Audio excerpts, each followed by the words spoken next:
Üdvözöljük! Az elkövetkező pár percben megnézhetik, hogyan épül fel egy energiatakarékos prokonceptház. A sávalap elkészítése után a könnyű polisztirol elemeket összepattintva nagyon gyorsan felépíthető a falváza. Az első sor precíz rögzítése után a többi elemet a Legóhoz hasonlóan kell egymásba illeszteni. Az elemek most zsaluként, később külső-belső szigetelésként szolgálnak. A nyílások fölé bekerülnek az áthidaló elemek, majd a vasalatok behelyezése után a vázat betonnal kiöntjük. Önerős vagy kezdő építkezők ezt a folyamatot 3 soronként is elvégezhetik.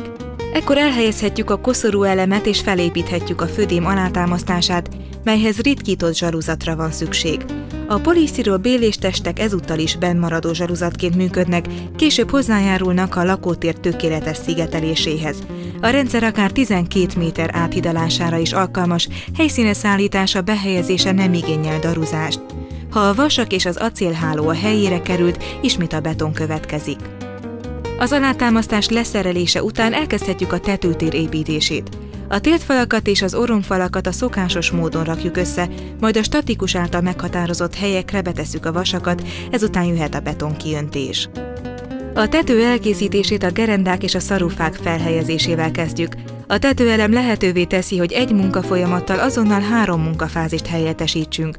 Az átlag 14 cm vastag polisztirol gondoskodik a tető kifogástalan hőszigeteléséről, az elemek 3-as kapcsolata és különleges anyaga miatt nem kell fóliázni, és kihagyhatjuk a lécezést is, hiszen a tetőelemben speciálisan kialakított cseréptartók és légcsatornák vannak. Rendkívül jó teherbírásának köszönhetően akár betoncserepekhez is használható. És most jöhet a külső burkolás.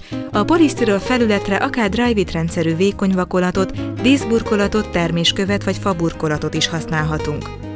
A belső burkolatok előtt elkészítjük a gépészeti csövek és vezetékek helyét. Egy állítható fejű hőkéssel pillanatok alatt ki lehet vágni a polisztirolból a megfelelő méretű hornyokat. Ez az egyébként nehéz, napokig tartó munkafolyamat gyors, csendes és ráadásul törmelékmentes. Belülről a falat gipszkartonnal burkolhatjuk, de használhatunk vékony vakolatot, csempét vagy különböző díszburkolatot is. Az így elkészült, tökéletesen szigetelt, időtálló és energiatakarékos prokonceptház kényelmes és nyugodt otthonává válik mindenkinek.